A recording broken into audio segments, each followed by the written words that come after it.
with ice hockey. I've got a ninja stalking you. Now, the Elite Ice Hockey League has abandoned its 2021 season without a match being played. The league was indefinitely suspended last September, with its 10 teams saying it was not financially viable until venues could operate at around 75% capacity. With coronavirus restrictions still in place, plans for a shortened competition have also been abandoned. There have now been no elite ice hockey matches since last March. Right. We'll nip on to Formula One. Now, plans to build a new Formula One circuit in the Brazilian city of Rio de Janeiro have been abandoned. The project, to be built on a former army base, had been criticised by environmentalists as it required the felling of a large patch of native forest. World champion Lewis Hamilton had also indicated his opposition to the track being made. Now, former Formula One driver Romain Grosjean is to race in the US-based IndyCar Series this year after his Formula One career ended with a fiery crash in November's Bahrain Grand Prix. He will drive for Dale Coyne Racing in selected races on the road and street tracks, avoiding the high-speed ovals. I had different options for this season, and IndyCar racing was definitely my favourite one, although I'm not ready yet to take on the ovals, said the 34-year-old. The world champion Lewis Hamilton, he signed a new one-year contract with Mercedes for this year, making it the 9th season he has now raced for them. It's been unboxing. The Sheffield's kid. Before we move on, can I just mention something in Formula One? Yep. I think he's only signed a one-year contract. That's correct. He can stay with Mercedes and beat Schumacher's 7 titles. He'll get 8, so that'll make him 8 times world champion. And I think he's only signed a one-year contract because I've got this feeling once he's done that, if that should happen, he'll go and drive for Ferrari. Because great driver, really, somewhere on his CD wants to drive for Ferrari, surely. Paul, do you think? That's only my opinion. Paul, do you think he might drive for Ferrari in the new electric car? Because he's also pro ecology, isn't he? Yeah. Yeah. He has got a part-time job with United Dairies. I thought they still used Ernie. And he rode the fastest milk car. I've got this feeling that's what he'll do. End up having a drive at least one season for Ferrari. Yep. And I You heard it here first. Good shout. Ryan's run off in disgust. Yeah. Carry on then. Yeah. Now, boxing again. Now, Sheffield's Kid Galahad and Jazza Dickens from Liverpool are set for an all-British contest for the vacant IBF World Featherweight title. Former champion Josh Warrington gave up the title in January after holding the belt since May 2018. 30-year-old Galahad lost to Warrington in 2019, but now will have a second shot at a world title against 29-year-old Dickens. A date and venue for the fight will be announced in due course. There's great expectations for that fight. Oh, give over Keith. I think Keith should fight Ian, Sheffield against Liverpool. Very heavy featherweight. Yeah. Big reach though. Not so much feather as down, and he's going down. He's going down. Just keep him at arm's length, Keith. Yeah. Easy. Don't know where he's been. A little bit on boxing. Further, a former world heavyweight champion Leon Spinks has died, aged 67. Wow. The American achieved a famous upset win over Muhammad Ali in 1978 in just his 8th professional fight. He has suffered health issues in his later years and was diagnosed with advanced stage prostate cancer in 2019. Now, a little bit on athletics. Now, the Beijing Winter Olympics in 2022 will change the landscape of winter sport forever by introducing it to 300 million Chinese people, says International Olympics Committee President Thomas Bach. Beijing will become the first city to have staged both a summer and a winter games, having already hosted a successful Summer Olympics in 2008. The games are due to start next year on the 4th of February. It's on rugby union. It's awful. It's Now, Scotland claimed a first win at Twickenham since 1983 as they shocked current Six Nations champions England with victory by 11 points to 6. It was claimed afterwards to have been one of Scotland's best ever performances on the rugby field against a below par England team. Their previous win over England at Twickenham 38 years ago was with a scoreline of 22 points to 12 in the Five Nations, as it was known in those days, before Italy joined the ranks in 2000. It is the 41st time Scotland have won the Calcutta Cup, with England having won it 71 times. Now, the Calcutta Cup is one of the oldest played for in world sport, and I've got a couple of questions for you about the Calcutta Cup. Does anybody know what year it was first played for? I don't know, it was about 150 years ago, I believe. You're not far off. Any guesses on the actual year? 1879. Right. Does anybody know why it is called the Calcutta Cup? Melted down silver from. Melted down rupees. Well, the actual story is the trophy is named after a now defunct Calcutta Rugby Football Club who formed in India in 1873 after the relative success of a Christmas Day fixture on the subcontinent in which 20 Scots and 20 England players reputedly competed in the previous year. Little useless information, wasn't it, that? Little bit of tennis.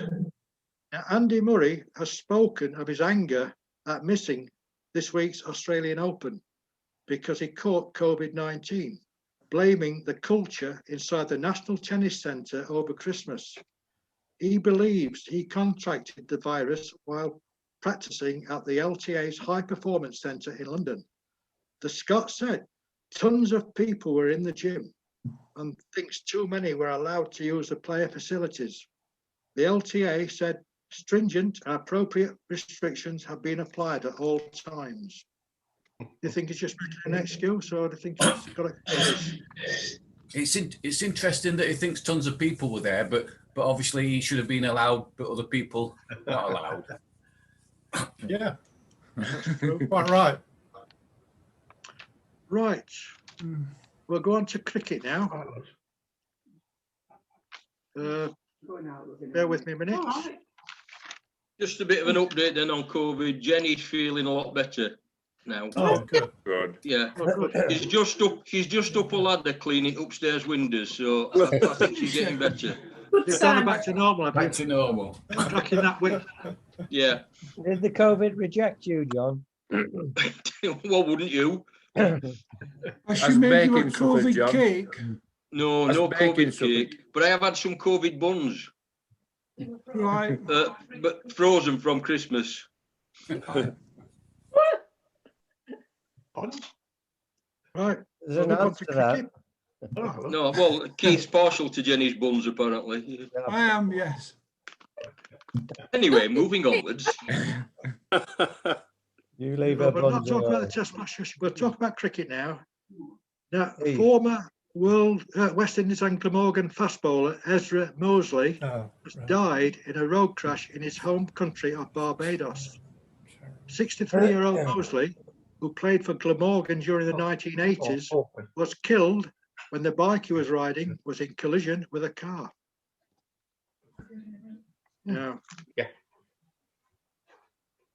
debutant Kyle Mayers scored a stunning 210 not out as the West Indies secured the 5th highest run chase in Test history against Bangladesh in Chittagong.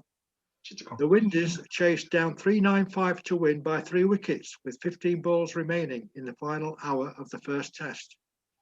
Mayers also shared an outstanding 4th wicket stand of 216 with fellow debutant Nkrumah Bonner.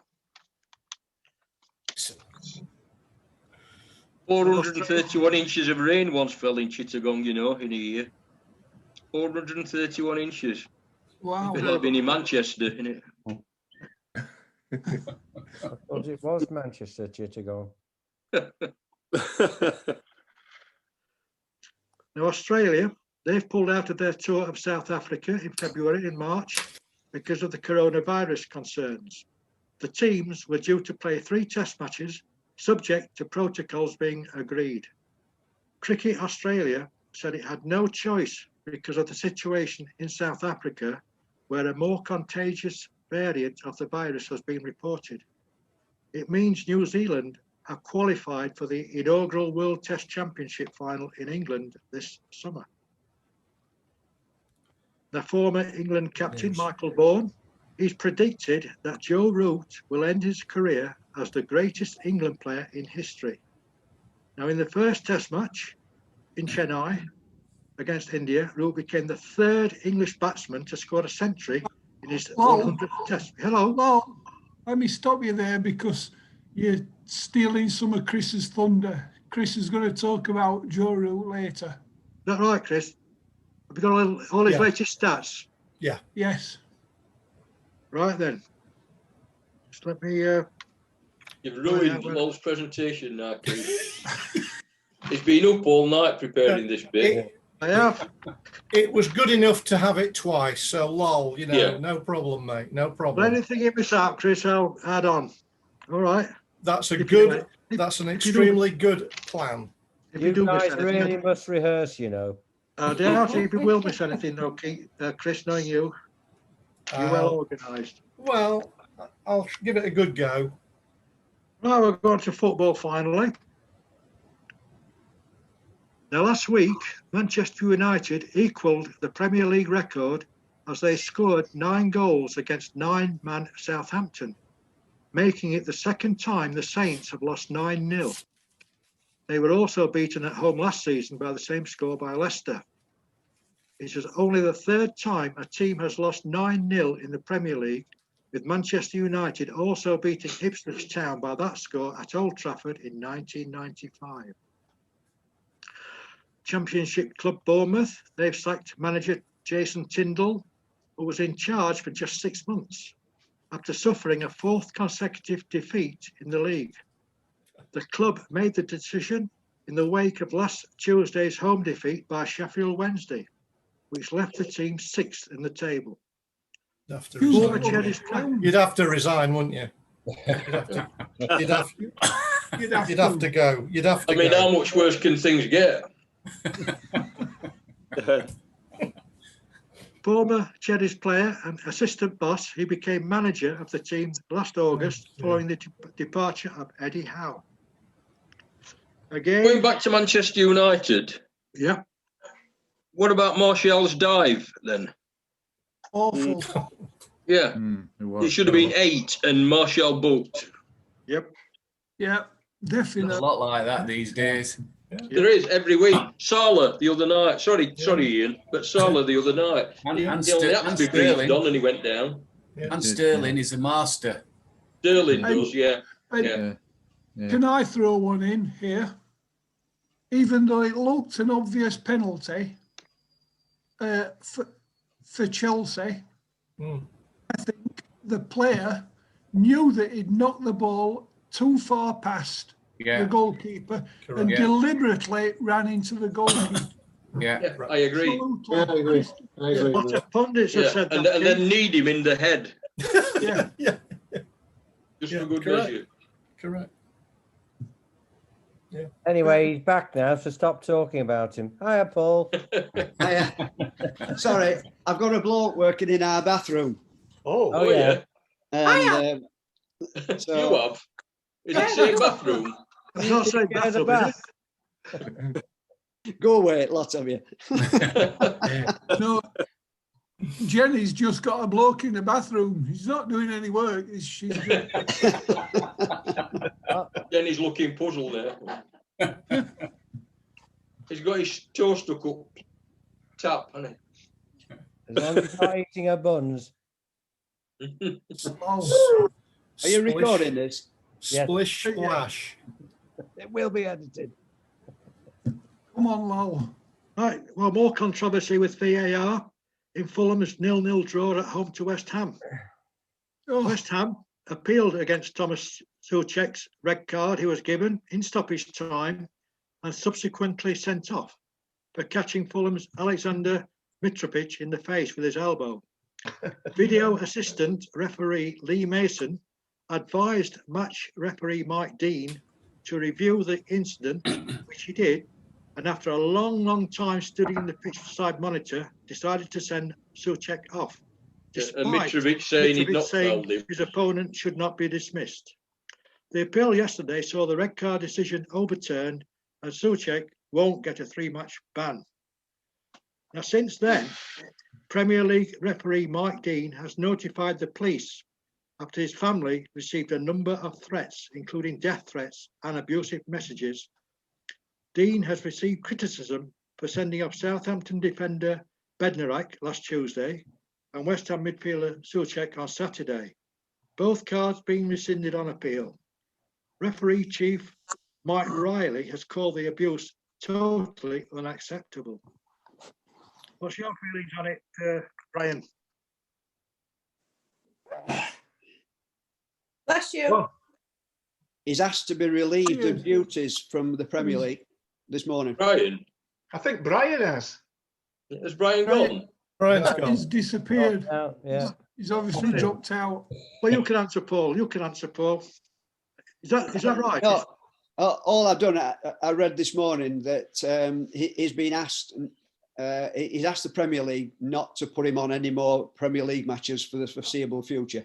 He's doing an FA Cup game tomorrow night, apparently, but he's asked not to do any more Premier League games for a while. Marvellous. He's not had a great season.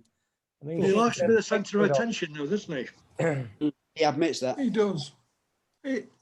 But the decision was ridiculous. Yeah. The problem is, and I've said it on a WhatsApp message, Mike Dean was looking at the replay in slow motion. Yeah. And when I saw it in slow motion, it looked a lot worse than it actually was. If he'd watched it in just actual time, it was obvious it was an accident. I mean, it's ridiculous. Even You don't know what Lee, even the you don't know player. what Lee Mason's telling him through his earpiece, do you? Really? Yeah, but same goes for Lee Mason. What's he seen that's different to what we've seen? It's ridiculous. I think they should pull the plug on Stockley Park. Really do. Yeah. It's Get good rid if, of VAR. so, but it's all good stuff if you're going to write a book. Yeah. Yeah. Okay. O'Brien's back in now. Here he If you comes. can, right. The best refs and the best umpires are the ones you don't notice. Yeah. Yeah. I never noticed Brian on here. Is it? And then Mark Halsey, the ex-referees, come out and said part of the problem is because the referees are exhausted. Oh, a load of cobblers. Oh, Brian's just been for a lie down. Oh, Yes. dear. Oh, dear. Brian, what do you think about Mike Halsey saying the referees are exhausted? Well, I thought the idea of them going full time was they'd be fitter, have more time to train, more time to recover. They're throwing it away. Yeah, they seem to be doing less matches than they've ever done. Yeah. That's true. Very true, bro. Yes. It's like everything else, isn't it? All the facilities at the disposal are better than they've ever been. State of the art. Same with footballers. State of the art facilities, scientific knowledge, know-how, etc., etc. And all they want to do is take more money for less input. So perhaps it's just the way of the world. I think this season's been a total mistake. Really do. Yeah, I think we should scrap I it. couldn't agree more. Yeah. Scrap Well, it it. follows on from completing last season, which they shouldn't have done. They should have just given you Premiership and not completed it. It was nonsense.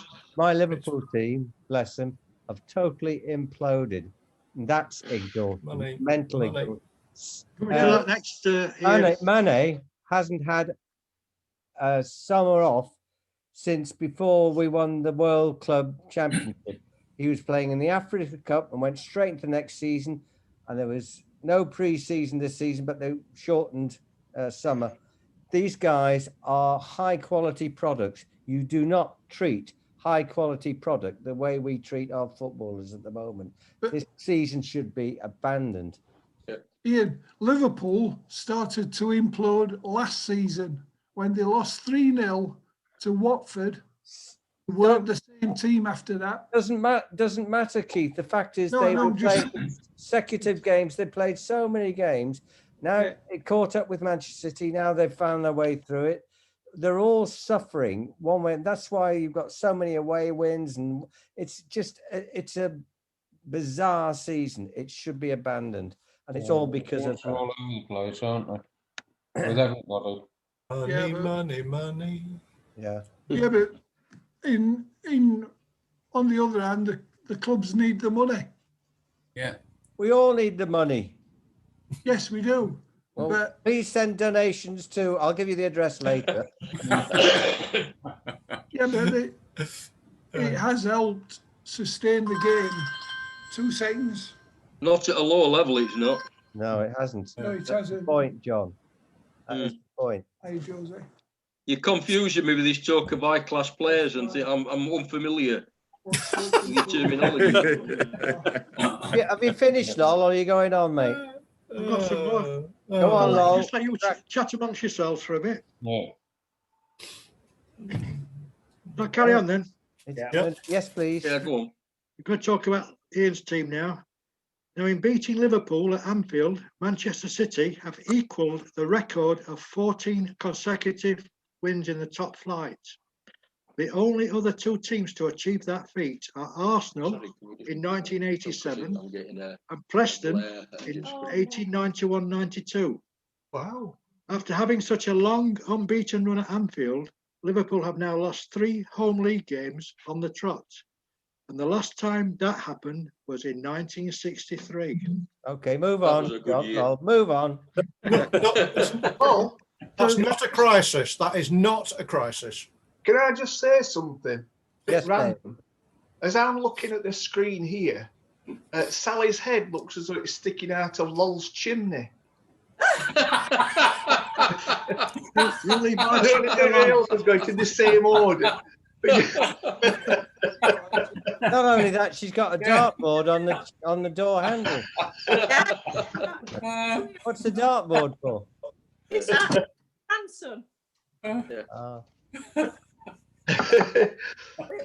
Right. Lockdown. Have we done Lol?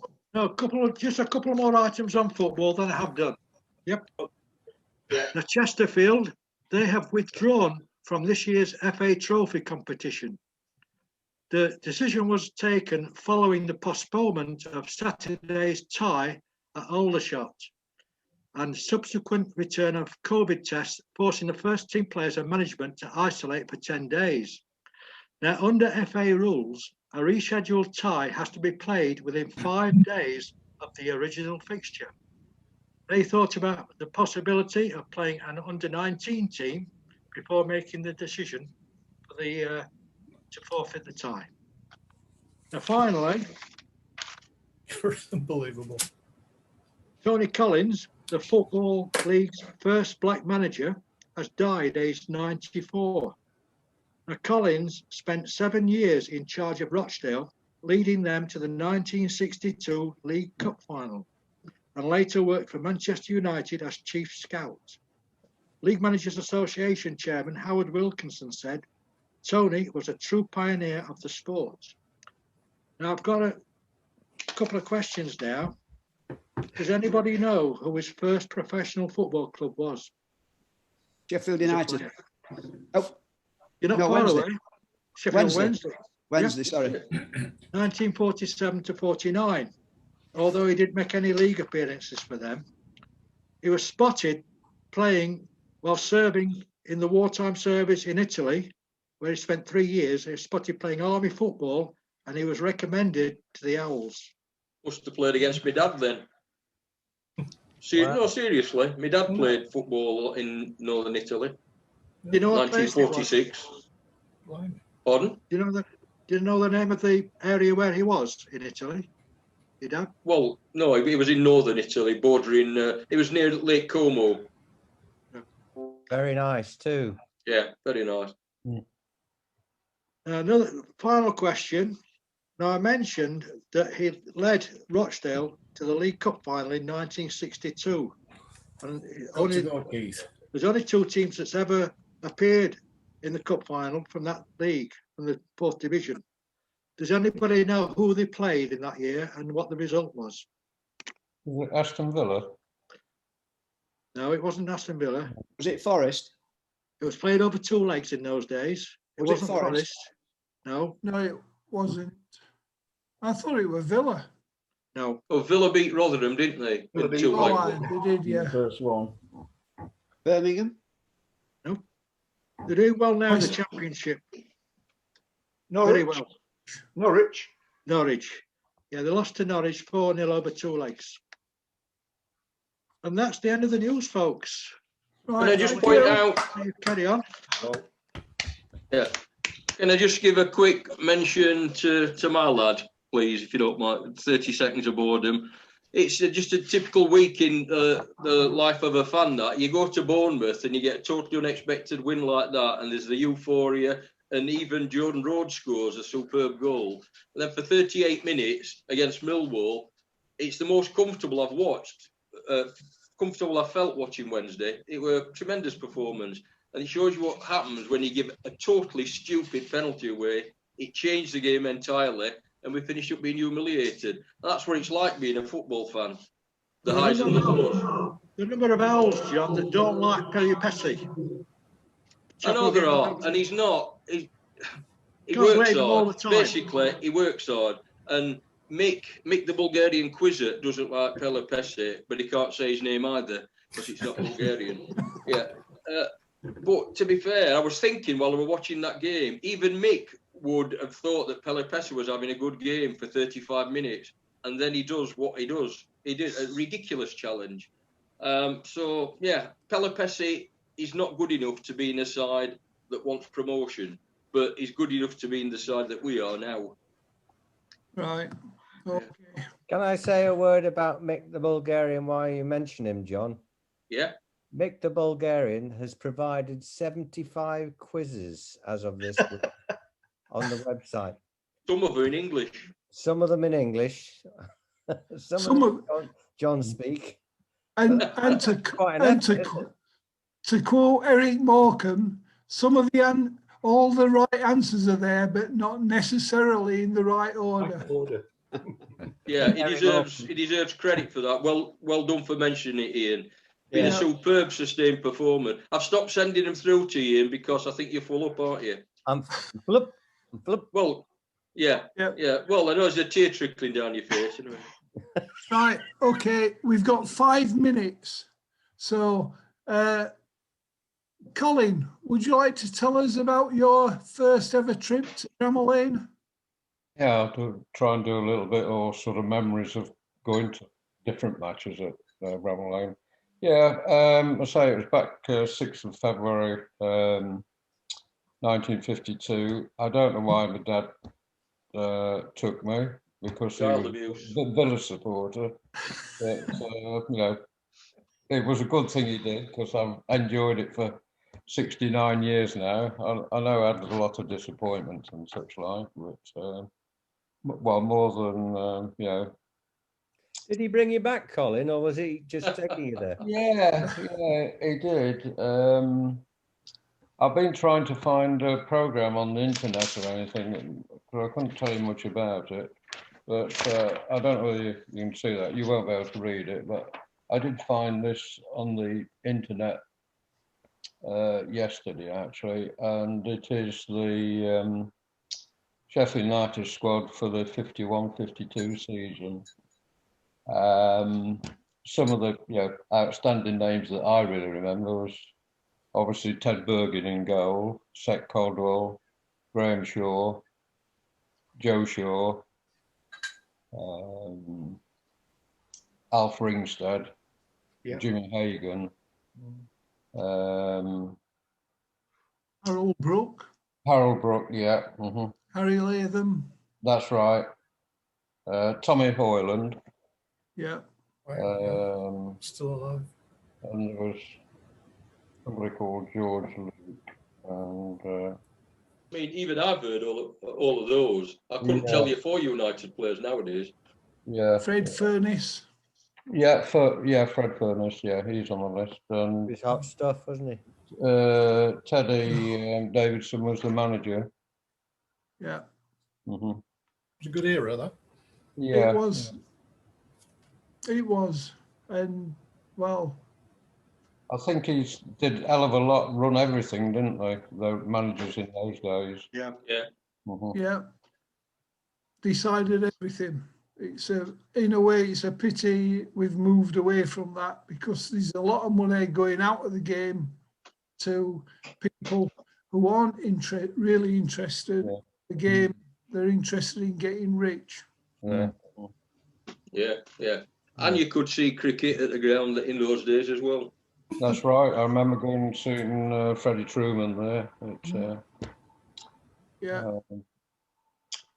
the 50s. So, I mean, and the other big thing was, when they used to have the scores up, well, they used to put them every 10 minutes when Wednesday was away from home. And it was always the biggest cheer of the day when they went behind or had lost. No. Yeah, I've been there on days like that. Yeah. It's it was good that you could move from one end to the other, and well, that's right. You could walk right around the ground. Yeah. I think it was the following year, actually. I don't know why. Again, we went to see Birmingham City in a cup playing. Gil Merrick was, playing then. Obviously England goalkeeper for many years, and looks like, I know he died, was it 3 or 4 years ago? I think he got into his 90s. Yeah. What anybody else? Well, we're down to less than a minute now, so we'll stop it there. And after the break, we'll have Ian talking about Alan Ashcroft, and we've got Chris talking about Joe Root. So we'll see you in 5 minutes. All right, chaps. Okay. See you in 5 minutes.